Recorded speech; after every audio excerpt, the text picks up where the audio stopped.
Board exam शुरू हो गए हैं और आपकी एक लापरवाही आपके साल भर की मेहनत पर पानी फेर सकती है। इसलिए आपको लापरवाही नहीं करना है और 5 मिनट की इस वीडियो में आप सभी लोग ध्यानपूर्वक जो बता रहा हूँ उसको सुन लो, ताकि आप जो गलती करने वाले हो जिससे आपके 10 से 15 नंबर कट जाएंगे वो पूरे आपके सेव हो जाएं, बच जाएं और आपका परसेंटेज अच्छा बन जाए।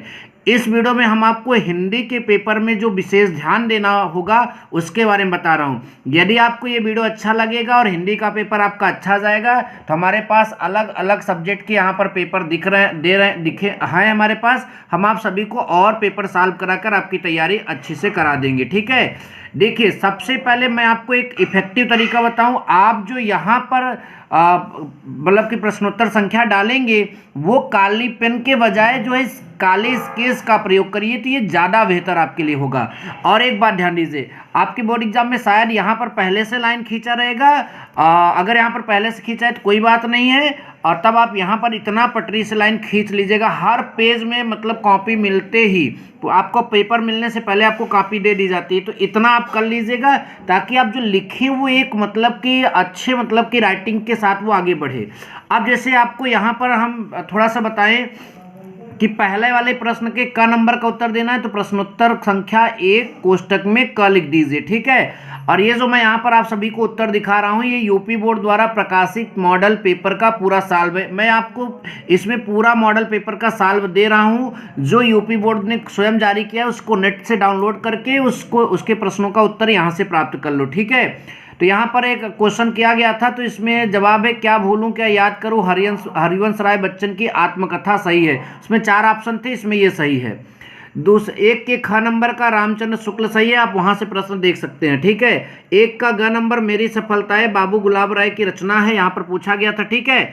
आप फटाफट स्क्रीन शॉट लेकर इसको याद करते रहिए, ठीक। और एक बात और बोलना चाहूँगी, यदि आपने अभी तक कुछ नहीं पढ़ा तो हमारे चैनल में कम से कम 35 वीडियो है जो कि 2.5 घंटे की है। 35 वीडियो का पूरा समय 2.5 घंटे का मिला मतलब हो रहा है। आप जाकर अभी आज रात पूरा का पूरा 2.5 घंटे जाग कर उसको देख लो। मैं तुम्हें विश्वास दिला रहा हूँ कि तुम अगर कुछ नहीं पढ़े हो तो तुम बहुत कुछ लिख कर आओगे, ठीक है। खैर, अगला आपका प्रश्न है एक का घर, इसमें गेहूं और गुलाब राम वृक्ष बेनीपुरी की रचना है, ये जो पूछा गया था। एक के अंगा नंबर का यहाँ पर उत्तर होगा त्यागपत्र जो है उपन्यास है। यहाँ पर आपका प्रश्नोत्तर नंबर 2 का क यहाँ पर लिखा है रीति मुक्ति धारा के 2 कवियों के नाम यहाँ पर लिखने के लिए कहा गया था, तो यहाँ पर जो भूषण और गोरेलाल यहाँ पर लिख दिया गया। आप चाहें तो इसका भी स्क्रीनशॉट ले सकते हैं। पलटेंगे पेज, आएंगे दूसरे पर। 2 के ख में पूछा गया था छायावाद की 2 प्रवृत्तियों के नाम लिखिए, तो यहाँ पर ये हमने जिनसे लिखवाया इन्होंने गलत लिख दिया। प्रवृत्तियाँ मतलब विशेषताएं होता है और इन्होंने मतलब कि यहाँ पर ये चीज़ लिख दिया, तो ये चीज़ आपको नहीं लिखना। प्रवृत्तियाँ मतलब विशेषताएं होता है, तो आप विशेषताएं लिखिएगा छायावाद की, ठीक है। और 2 का ग उत्तर नारायण कृति के रचनाकार, ये भी यहाँ पर इस प्रश्न का उत्तर नहीं मिला। आप नेट से सर्च करके इस प्रश्न का उत्तर जान लीजिए, ठीक है। अब आ जाता है प्रश्नोत्तर नंबर 3 का क, जो कि यहाँ पर व्याख्या करना होता है। तो आप व्याख्या में क्या करेंगे, इस तरह से लिखेंगे। पहले शुरुआत के कुछ शब्द, जैसे मैं यहाँ पर एक हिंदी का पेपर आपको दिखा रहा हूँ, ये तो खैर सन 2020 का, और जो मैं आपको सॉल्व दे रहा हूँ ये मॉडल पेपर मतलब यूपी बोर्ड वाला जो है 2022 के लिए है।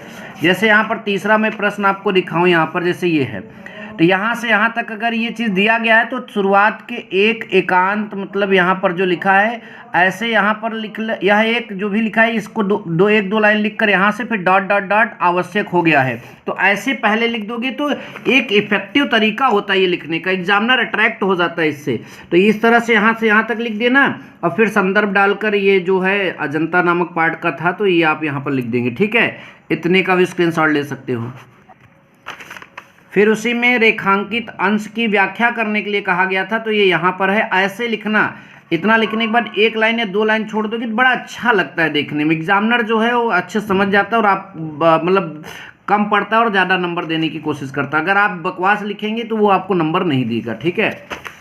नंबर नेक्स्ट आपका प्रश्नोत्तर नंबर 4 में भी ऐसे ही आप पहले डॉट डॉट डॉट करेंगे, फिर संदर्भ इस तरह से लिख दीजिए, प्रसंग लिख दीजिए और व्याख्या कर दीजिए। और थोड़ी सी चीज़ें और इसमें लिखना पड़ता है, वो पीछे मैं आपको दिखा रहा हूँ, इसका स्क्रीनशॉट ले लीजिए जल्दी से, ठीक है। और क्या लिखना पड़ता है यहाँ पर, काव्य के सौंदर्य तत्व, ये जरूर लिखिएगा ताकि आपको पूरा का पूरा नंबर मिल जाए, ठीक है।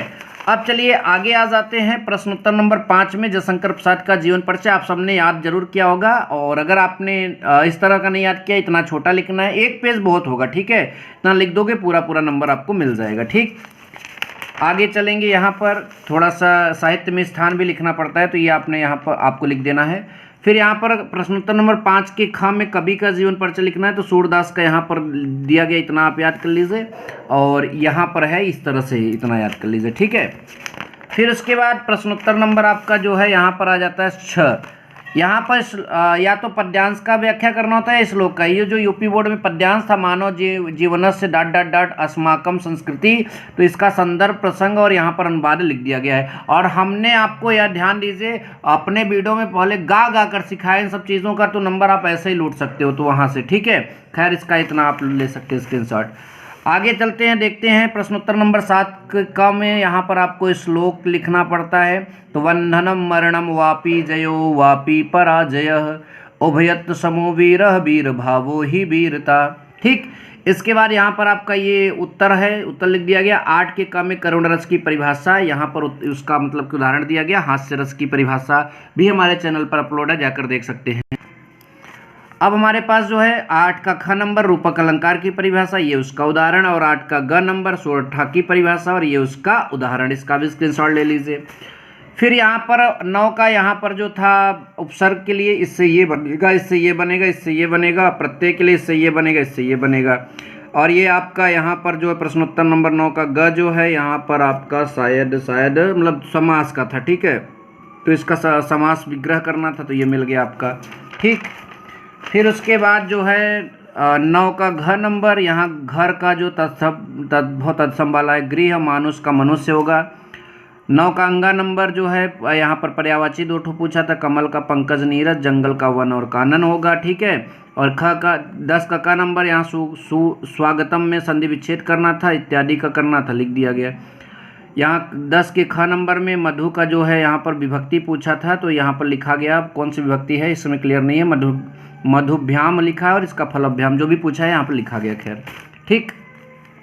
पठाव का यहाँ पर लकार पूछा था, लट लकार उत्तम पुरुष और द्विवचन यहाँ पर वो सब पूछा था, सब बता दिया गया, ठीक है।